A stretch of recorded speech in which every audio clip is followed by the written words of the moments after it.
दिल्ली में D silting और जलभराव के मुद्दे पर मंत्री सौरभ भारद्वाज कहते हैं, 6 फरवरी को मैंने डी सिल्टिंग को लेकर एमसीडी कमिश्नर समेत सभी वरिष्ठ अधिकारियों की बैठक बुलाने के लिए पहला नोटिस जारी किया था। मैंने आदेश दिया था कि सभी विभागों को जलभराव से बचने के लिए डी सिल्टिंग को लेकर एक व्यापक रणनीति बनानी चाहिए। आपको जानकर हैरानी होगी, नरेश कुमार समेत कई IAS अधिकारियों को बैठक में बुलाया गया था, लेकिन उनमें से कोई भी इसमें शामिल नहीं हुआ। यह गंभीरता थी। हालांकि डिसिल्टिंग के विषय में कोई विभाग मेरे अंतर्गत सीधे तौर पे नहीं है।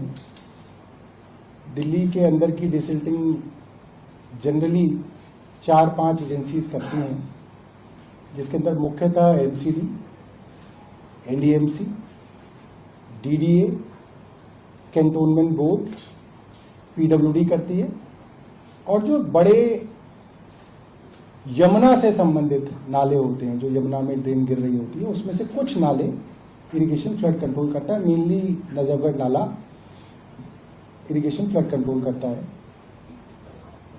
मगर मैंने, ताकि सब लोगों को दिल्ली का प्रशासन कैसे चलता है या ओवरऑल प्रशासन के अंदर किस तरीके की मीटिंग्स होती हैं, डिसीजन मेकिंग होती है, क्या उसके अंदर चलता है, उसको बताने के लिए मैंने एक मीटिंग के अपने कुछ वीडियोस ट्विटर पे डाले।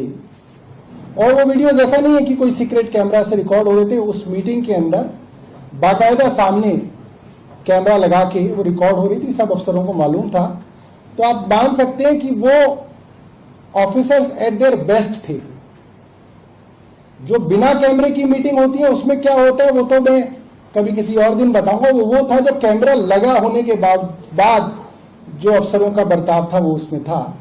उसमें मैंने मुख्य तौर पे ये बताया कि किसी भी शहर के अंदर जलभराव की समस्या को निपटारा करने का किसी भी साइंटिस्ट से पूछ लीजिए, एक ही तरीका है, डीसिल्टिंग ऑफ ड्रेन्स, कि वहां पे नालियों की गाद निकालने का काम अच्छी तरीके से हो, मॉनसून के आने से पहले हो जाए, तो वहां पे जल भराव की समस्या काफी हद तक कम हो सकती है।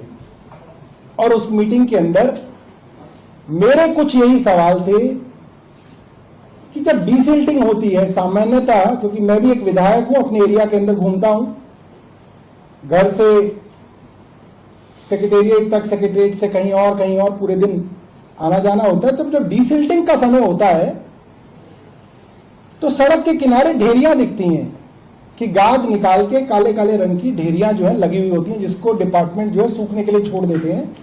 और विधायक ये बात जानते हैं कि नागरिकों के फोन आने लग जाते हैं, RWS के फोन आ जाते हैं, सर 3 दिन से सिल्ट निकाल के रखी हुई है, उसको उठवा दो, सिल्ट रखी हुई है वो दोबारा बारिश आ जाएगी, बह के नाले में दोबारा चले जाएगी, उसको उठवा दो। तो मुझे बात मालूम थी कि इस तरीके के फोन कॉल्स नहीं आए हैं और इस तरीके की ढेरियां भी मुझे सड़कों पर नहीं दिखी हैं। यानी कि डीसिल्टिंग इस बार शहर में उस तरीके से नहीं हुई जितनी होनी चाहिए। तो मैंने उस मीटिंग के अंदर सवाल पूछे थे और उन सवालों का कंटेक्स्ट क्या था वो कई लोग ट्विटर पे पूछ रहे हैं। कई लोग भारतीय जनता पार्टी के, मैंने कुछ नेताओं को देखा, वो कह रहे हैं कि साहब आप 28 जून को मीटिंग कर रहे हैं, ये मीटिंग तो पहले होनी चाहिए थी, 28 जून को कोई ना प्लानिंग होगी। तो मैं उन सब लोगों के लिए और आप सब लोगों के लिए बताना चाहता हूं कि ये प्रयास कब से शुरू हुआ। डीसिल्टिंग को लेके मैंने सभी विभागों की मीटिंग पहली बार बुलाने के लिए 6 फरवरी को, सर्दियों में उसका नोटिस निकाला था। 6 फरवरी को मैंने नोटिस निकाला to discuss comprehensive strategy for scientific drain management to avoid water logging in Delhi. और इसके अंदर मैंने बुलाया मुख्य सचिव को Naresh Kumar, vice chairman DDA को, कमिश्नर MCD को, CEO जल बोर्ड को, प्रिंसिपल सेक्रेटरी PWD को, principal secretary irrigation flood control जो आशीष कुंद्रा है, जो आज की तारीख में LG के प्रिंसिपल सेक्रेटरी हैं, मैनेजिंग डायरेक्टर दिल्ली मेट्रो वगैरह वगैरह। और ये मीटिंग 13 तारीख को की कि सभी विभागों की एक कॉम्प्रिहेंसिव स्ट्रेटजी होनी चाहिए वाटर लॉगिंग को लेके, वरना जनरली ये दोष लगता है, ये MCD की ड्रेन है, ये PWD की ड्रेन है, यहाँ DDA का इलाका आ गया, ये NDMC का इलाका आ गया। आपको जान के हैरानी होगी, इस मीटिंग के अंदर इतने सारे आईएएस अधिकारियों को बुलाया गया, including mister Naresh Kumar. Not even one IAS officer turned up.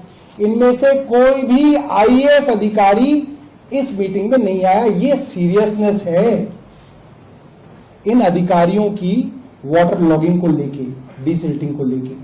एक भी आईएएस अधिकारी नहीं था।